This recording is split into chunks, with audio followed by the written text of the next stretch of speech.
Hello, hello, shalom, shalom, shalom, bienvenue sur la chaîne Queen Kamso, porteuse de vie.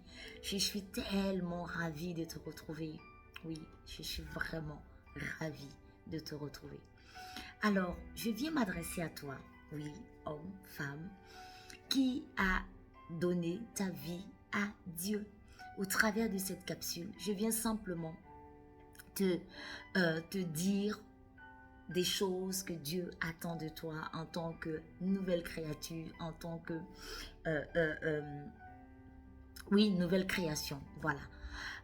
Alors, je vais les citer certainement pas dans l'ordre, mais de manière pêle-mêle. À toi de prendre note, à toi de prendre garde, et puis surtout de te hâter hein, à mettre en application, en tout cas à rentrer dans les rangs si tu n'avais pas encore fait. Amen. Alors, il est question premièrement de passer par les eaux du baptême. C'est un acte d'une valeur hautement spirituelle. C'est une institution divine établie par Jésus lui-même. Alors, je vais citer deux passages qui vont nous aider un peu dans tout ce que je vais dire aujourd'hui. Premièrement, dans le livre de Marc 1, au verset 9 à 11, mais je vais simplement citer le verset 9 pour le moment. Il est dit, Jésus fut baptisé par Jean dans le Jourdain. Le livre de Matthieu 3, verset 16 nous dit, dès que Jésus eut été baptisé, Jésus lui-même est passé par les eaux du baptême. Nous devons donc suivre. Pourquoi te faire baptiser? Mais c'est un moyen de témoigner publiquement de ton appartenance à cette grande famille de Dieu. Waouh! Comme une personne qui vient d'acquérir une nouvelle nationalité et donc des droits, des droits et des devoirs en tant que citoyen lui incombent. Et bien c'est la même chose. C'est un acte de citoyenneté, une allégeance au roi.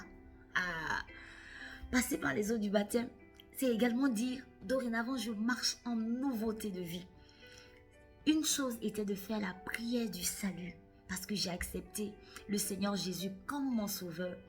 Et maintenant, au travers de cet acte de baptême, je viens confesser et déclarer dorénavant que Jésus est le maître de ma vie. Il est celui qui gouverne ma vie. Waouh! Donc, jusque-là, on comprend que ceux qui passent par les eaux du baptême, c'est ceux qui auront cru. Ceux qui ont accepté Jésus comme sauveur. Comment est-ce que le baptême se fait? Quelqu'un poserait la question. Eh bien, pour se faire baptiser, je l'ai déjà dit mais je vais le répéter, il faut juste trois choses. Il faut croire. Croire que Jésus-Christ a été envoyé par Dieu pour sauver toutes les nations. Croire que Jésus-Christ a accepté le Seigneur Jésus comme son sauveur.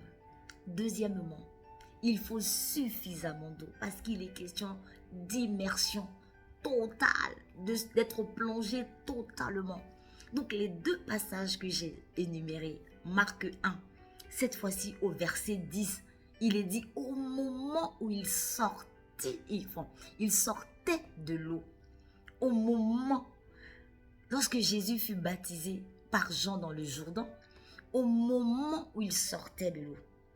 Le passage de Matthieu 3, verset 16 qui nous dit « Dès que Jésus eut été baptisé, il sortit de l'eau. » Il est sorti de l'eau. On réalise que ça a été une immersion totale.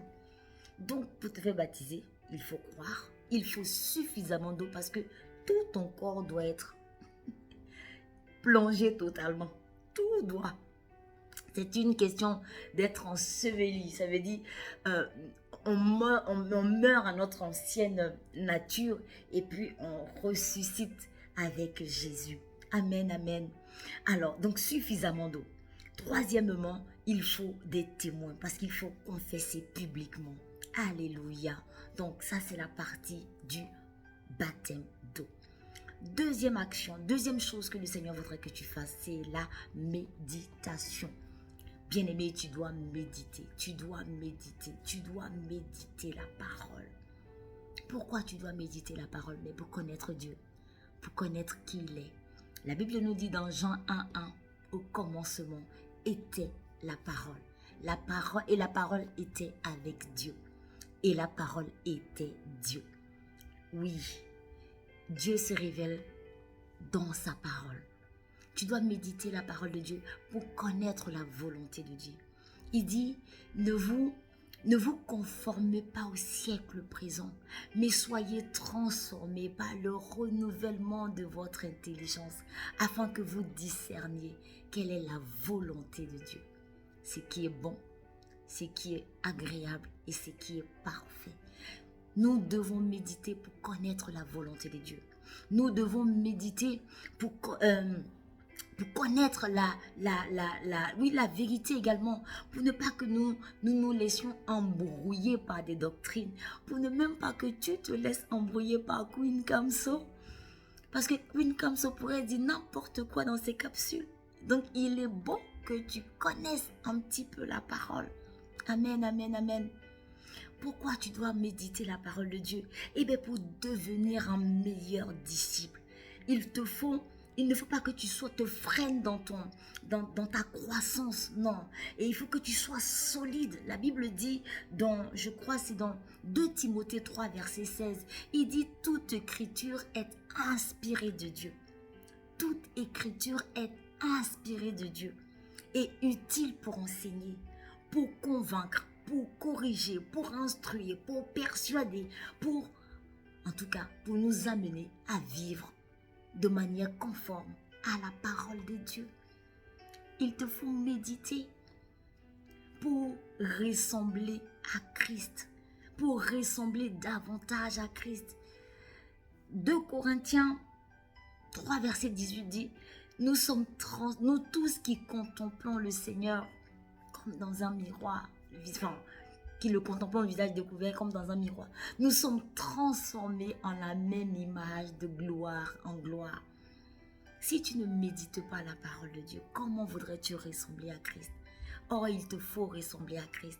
Il nous faut penser comme lui. Il nous faut parler comme lui. Il nous faut aimer comme lui. Il nous faut agir comme lui.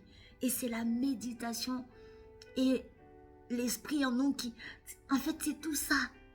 Parce qu'on ne se conforme pas au siècle présent. On se laisse transformer.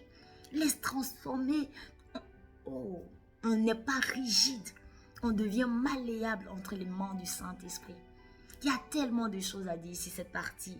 Mais je vais y aller très rapidement.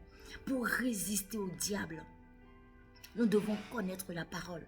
Pour que lorsque le diable arrivera, comme Jésus en dira, il est écrit. La Bible dit que il est écrit. Il nous faut méditer. Et c'est ce que le Seigneur attend de toi. 3e chose, la prière. Waouh, il y a également tellement de choses à dire, mais je vais aller très vite. 1 Thessaloniciens 5, verset 17 nous dit, priez sans cesse. C'est la base de notre vie chrétienne. C'est la respiration également de notre vie de tous les jours, en tant que chrétien. Waouh, il nous faut prier. Prier pour communier avec le Seigneur. Parce que la prière répond à tout. Prier pour recevoir les exaucements. Prier pour avoir de la force, pour résister devant les tentations. Les tentations, ce n'est pas spécialement des péchés. Mais tant que nous sommes sur cette terre, nous serons tentés. Parce que le Seigneur nous dit, veillez et priez afin que vous ne tombiez pas en tentation. Tellement de choses également à dire ce côté-ci. Nous devons prier pour récupérer toutes ces grâces. Il y a tellement de choses. Tu dois prier. Et la dernière chose, tu dois appartenir à une assemblée. Tu dois appartenir. La Bible dit, oh qu'il est doux et agréable pour des frères de demeurer ensemble. Tu dois faire partir d'une assemblée. Dieu étant notre Père, il veut fonder une famille.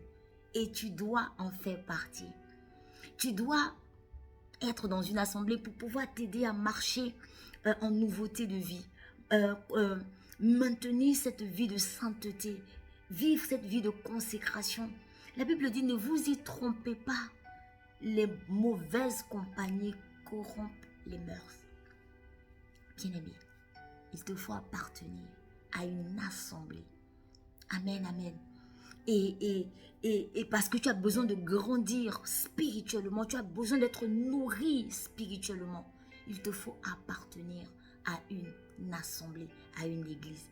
Mais encore plus, tu as besoin d'une couverture spirituelle. Et le berger de cette assemblée et le pasteur de cette assemblée est ta couverture spirituelle. Amen, amen. Donc, 4 choses. Le baptême d'eau, la méditation, la prière et ton appartenance à une assemblée, à une église. J'en ai fini. Si la capsule t'a fait du bien, n'hésite pas à mettre un like. N'hésite pas à partager pour édifier quelqu'un. Ou partager à quelqu'un aussi qui vient de faire la prière du salut. Et pourquoi pas, abonne-toi afin de ne plus rater de capsules. Que Dieu te bénisse et j'ai été ravie de partager ce temps avec toi.